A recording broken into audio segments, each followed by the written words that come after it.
The graphics processing unit, or GPU, is a crucial computer component from playing your favorite video games to rendering this video. Today we'll look at NVIDIA, the largest discrete GPU company, and what makes them successful.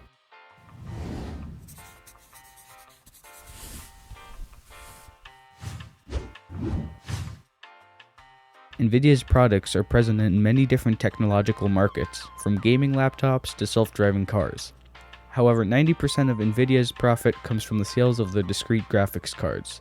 So naturally, that is where they focus most of their marketing efforts. NVIDIA has different brand line extensions of the current generation of processors, which appeal to different customers, demographics, and psychographics. NVIDIA's 3000 series GPUs have cards such as the RTX 3050, a card targeted towards lower budget consumers who only want to run mild games and programs. On the other side of the spectrum, there is the RTX 3090 Ti, targeted towards content creators and those who want the highest FPS in games. The 3060, 3070, and 3080 are all middle-of-the-road options for the average gamer with a modest budget and performance needs. NVIDIA as a whole tends to target PC enthusiasts and gamers who need high-performance hardware.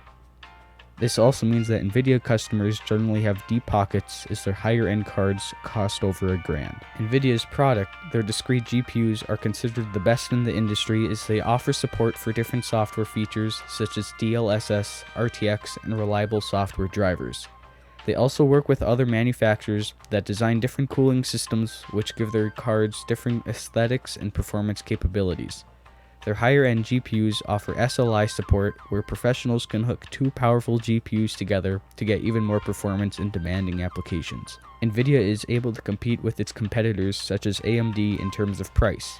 Their lower-end cards still offer the same functionality as their upper-tier cards, just with less performance. Their upper-tier cards offer solutions for content creators who need fast and reliable hardware. Their NVIDIA encoders and decoders allow programs such as DaVinci Resolve to render out projects faster than the competition. Some of these features justify the steep price of the higher-tier GPUs in the eyes of professionals. NVIDIA sells their products primarily online, but they do sell in physical locations such as Micro Center and Best Buy. Their online presence allows them to reach more potential customers with how easy it is for them to order their products online instead of needing to find a physical store. During the recent pandemic, there were GPU shortages due to supply chain issues as well as GPU scalpers. This made GPUs hard to find and really expensive. NVIDIA made changes to their channel management to try to fix the shortage. NVIDIA has switched to using TSMC's chips in their current generation card from the Samsung chips of last generation. NVIDIA releases online adverts to advertise to their target audiences. They partner with Dell and other computer manufacturers that use their products. They also work with content creators who are YouTubers to demo their products. NVIDIA uses traditional advertising methods such as website ads and other forms of media to advertise their products. The tech industry is constantly innovating and finding different ways to make our lives easier. With NVIDIA owning 75 to 80% of the discrete GPU market, their greatest competitor is their last generation of GPUs. NVIDIA's last generation of GPUs, the 2000 series, has now been surpassed by the 3000 series. People are choosing the newer, faster GPUs over the last gen's GPUs. The 2000 series cards didn't die out right after the introduction of the 3000 series due to the GPU shortage during the recent pandemic. It is safe to say that the 2000 series cards are now in decline as the 4000 series cards are now in the introductory phase as consumers are looking for more performance. I think that the 3000 series cards are still in their maturity stage because they are still powerful cards and are cheaper than the 4000 series cards. NVIDIA's products cover a vast spectrum of price to performance, from their lower-end cards to their extreme performance cards. By having these brand line extensions of each generation, NVIDIA is able to target many different consumers. I am a brand evangelist when it comes to NVIDIA. I don't always agree with their decisions as a company, but in terms of their products, there isn't anything else like it in my mind. If someone asked me to build them a parts list for a computer, there is always an NVIDIA GPU on the list. One of my friends who is also a PC enthusiast prefers NVIDIA GPUs due to their ease of use compared to the rest of the competition. He says that he only likes their products and doesn't like the company. He says that if another company made decent GPUs, he would buy one from them instead. NVIDIA is able to match customers' wants and needs by offering different products in their current generation of GPU. They're able to sell to gamers on a low budget by offering them a small but effective RTX 3050, which is affordable and can still run RTX and other modern software luxuries. NVIDIA is able to sell to professional content creators with their 3090 Ti, giving them plenty of performance, allowing creators to get more done with their hardware thanks to NVIDIA encoding and decoding. NVIDIA gathers feedback about their products and is able to make them better by researching what their customers want.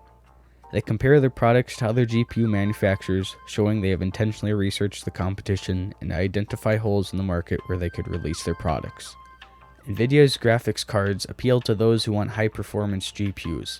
This often includes gaming and content creation communities. You can see evidence of this in their different forms of promotion.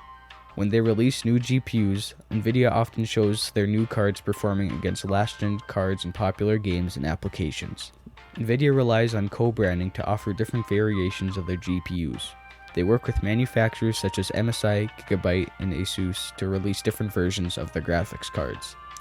NVIDIA manufactures the actual GPU board, while other companies design cooling systems and make different aesthetic changes to the card. NVIDIA's market share in the discrete GPU market is 75 to 80% in 2022. They have captured much of the market by using these different marketing strategies we talked about. These marketing strategies leave their nearest competition in the dust.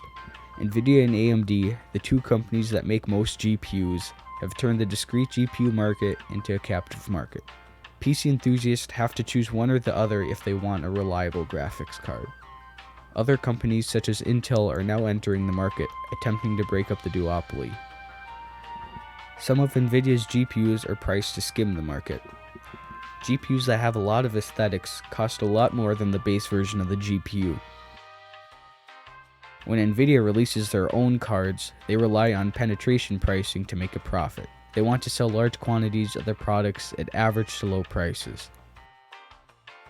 In conclusion, NVIDIA uses many different marketing strategies to run a successful company.